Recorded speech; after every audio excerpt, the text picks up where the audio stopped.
Welcome back for another deep dive. Today we're going to be talking about heat pumps in the EU. Ooh, exciting. It is exciting. There's so much going on. We've got this fantastic report from 2024 from the Joint Research Centre, which is the EU Commission's Science and Knowledge Service. Yeah. And it is chock full of information about heat pumps. It's a great report.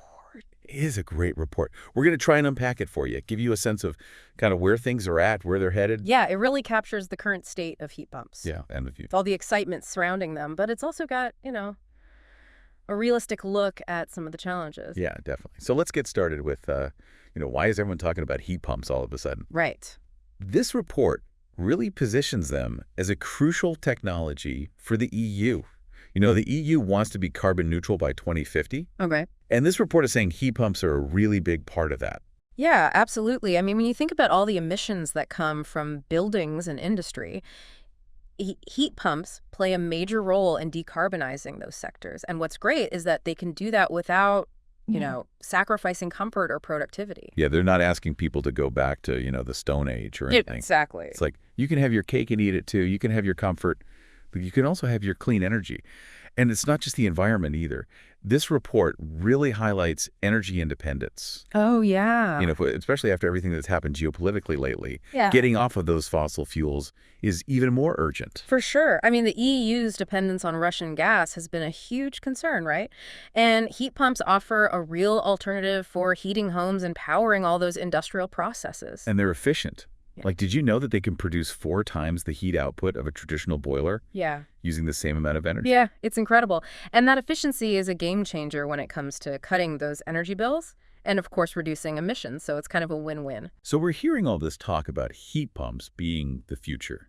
So I'm curious, what's the market like in the EU right now? Is it really booming, like everyone says? Well, the market's definitely growing fast. As of 2023, over 21.5 million heat pumps have already been installed across the EU. But the report does point out that there was a slight dip in sales in 2023. Oh, really? Interesting. What caused that?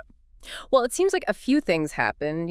Fluctuating gas prices created some uncertainty. There were also some broader economic concerns that probably affected how people were spending money. But, the report also suggests that the industry is still pretty optimistic about the future. They see long-term growth, and they're putting their money where their mouth is by investing heavily in expanding production. So they're not shying away. They're still really bullish on heat pumps. Exactly. They seem to believe that heat pumps are going to be a major part of the energy scene for years to come. It does feel like a lot of people are betting on that. But what about the cost? I've heard that the initial price tag of a heat pump can be a bit of a barrier for some people. Yeah, that's true. The upfront cost of installing a heat pump is usually higher than just sticking with a traditional gas boiler. But the report really emphasizes this. The operating costs over the long run tend to be way lower because heat pumps are so efficient. So it's that classic trade-off. You pay more up front, but you save in the long run. Exactly. But the report also acknowledges that, it's not quite that simple. The financial side of things can be different depending on where you are in the EU. Oh, interesting. How so? Well, electricity and gas prices are different in each country, so that obviously has an impact on how cost-effective a heat pump is overall. I see. So location matters. It's important to actually crunch the numbers and see how it all plays out in your specific situation. You got it. It's not a one-size-fits-all kind of thing. Okay.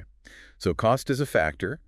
The report also talks about a skills gap and some worries about the heat pump supply chain. Yeah. Can you tell us a little more about those issues? Sure. So it's interesting because the EU is actually a global leader in heat pump technology. They're strong in manufacturing, and they're involved in the whole value chain. Right. But the report found that they rely heavily on imports for some key components. Like what? Well, things like compressors and refrigerants. Oh. For example, get this. 90% of the compressors used in European heat pumps are imported from outside the EU. 90%, that's huge. Yeah, it's a lot. And the report flags this as a potential problem, especially since demand for heat pumps is expected to just explode in the coming years. They're worried about whether the supply chain can keep up and whether relying on imports could be risky for the EU's energy security goals. It sounds a bit like a catch-22. The EU wants to be energy independent, and they're pushing for these clean technologies.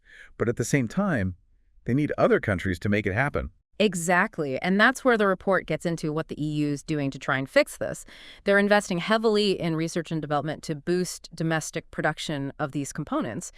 And they're also looking at ways to diversify their supply chains so they're not so reliant on one particular place. So they're taking it seriously. They're trying to build a stronger, more resilient system within the EU. Absolutely. They know that if they want to reach those ambitious clean energy goals, they need a reliable supply chain. So we've talked about heat pumps being this crucial technology, but there are these hurdles to overcome: cost, skills, supply chain. But before we dig into those challenges even more, I have to tell you about this incredible thing I read in the report. It mentions the world's largest heat pump in Denmark, Oh, yeah. which provides heating for 100,000 people. The Esbjerg project.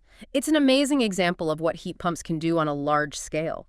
It really shows how these systems can provide efficient and sustainable heating for entire communities. It's so inspiring to see projects like this becoming a reality. And the report also highlights other ambitious initiatives, like France. Their goal is to produce 1 million heat pumps every year by 2027. Yeah, that's ambitious, but it shows how much momentum there is behind heat pumps across the EU. It feels like things are really moving and changing fast. So as we continue this deep dive, I'm really interested to explore all of those opportunities and challenges in more depth. Me too. There's a lot to unpack, and this report gives us some fascinating insights into the future of heat pumps in the EU and what it means for everyone. So we were just talking about those big heat pump projects, and it made me think about how much the EU heat pump market is expected to grow. Does the report say anything about that? Oh, yeah, definitely. It's got all sorts of projections, and they all show that the market's going to get a lot bigger in the next few years. One of the most interesting ones is the Repower EU plan. They're aiming to have 30 million hydronic heat pumps installed by 2030. Hydronic heat pumps. What are those? Oh, right. So hydronic heat pumps are specifically designed to work with water-based heating systems, like the radiators or underfloor heating that a lot of homes and buildings in the EU use. They're really efficient, and they're a good fit for a lot of places. And that Repower EU plan you mentioned is a big deal. It's how the EU is responding to the energy crisis that started after, all the geopolitical stuff that's been happening. And they're really leaning on heat pumps as a big part of their plan to get off of fossil fuels. So they're basically trying to replace millions of gas boilers with these hydronic heat pumps. That's a huge change. But how are they going to actually do that? What are they doing to make that happen? The report talks about a bunch of different things they're doing. They're offering financial incentives to people who want to install heat pumps. They're making it easier to get permits for installations. And they're investing a lot in training people to install and maintain heat pumps. They're trying to get rid of as many obstacles as possible. So they're not just setting big goals. They're actually putting things in place to make those goals happen. Exactly. And it's not just at the EU level either. Individual countries are doing their own thing, too. We already mentioned France's goal to produce 1 million heat pumps every year by 2027, but Germany is also really going for it with what they're calling a heat pump offensive. They want heat pumps to be the main technology for getting buildings off of fossil fuels. Heat pump offensive. That's That sounds pretty intense. I can see why people are saying that this is like a heat pump revolution. But with all this focus on making and installing more heat pumps, are there any concerns about their environmental impact? That's a good question. The report does talk about the environmental sustainability of heat pumps. And while they do need raw materials to be manufactured, their overall impact over their whole lifespan is much lower than gas boilers. So even though there's some environmental cost to make them, the long-term benefits are bigger. Exactly. Especially when you think about how much they can reduce greenhouse gas emissions compared to burning gas. And as the EU gets more of its electricity from renewable sources, those emissions will keep going down. Okay, so we've talked about the opportunities, the projections, and the environmental stuff. But what about those challenges we were talking about before? Are there any other things that could slow down this whole heat pump thing? Well, one thing the report talks about is grid capacity. As more people switch to heat pumps, they're going to need more electricity. So the question is, can the existing power grid handle all that extra demand? So it's not just about making more clean electricity. It's also about being able to deliver that electricity to everyone who needs it. Exactly. And that's where smart grids come in. The report says that we need these intelligent grids that can manage all the changes in demand from heat pumps and other electrical devices. What would a smart grid actually look like? I mean, what would it do? Well, think about things like programs that encourage people to use energy during off-peak hours, or smart meters that show you exactly how much energy you're using in real time. and better ways to integrate renewable energy sources so that the supply of electricity matches the demand. It sounds pretty complicated. It is. But the EU is putting a lot of money into research and development to find solutions. They know that if they want to switch to a cleaner energy system, they need to modernize the grid. So speaking of challenges, let's go back to those supply chain problems we talked about before. What's being done about the EU's reliance on other countries for those important heat pump parts?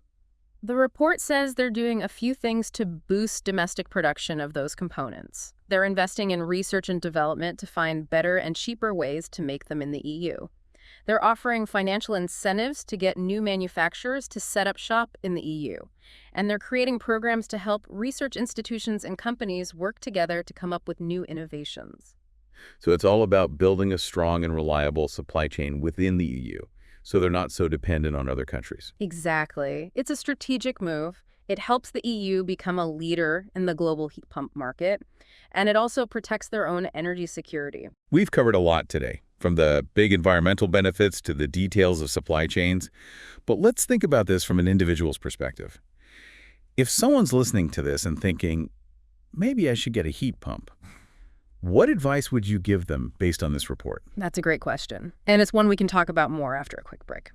So before the break, we were talking about what all of this means for people who are thinking about switching to heat pumps. So if someone's listening and they're like, okay, I'm ready to get rid of my old gas boiler, what are some of the most important things they should know from this report? Well, the report has some really good advice for people who are thinking about making that switch. One of the first things it says to think about is how energy efficient your home is. Yeah, that makes sense. It's not like a heat pump is going to magically fix everything if your house is just leaking heat everywhere. Right, exactly.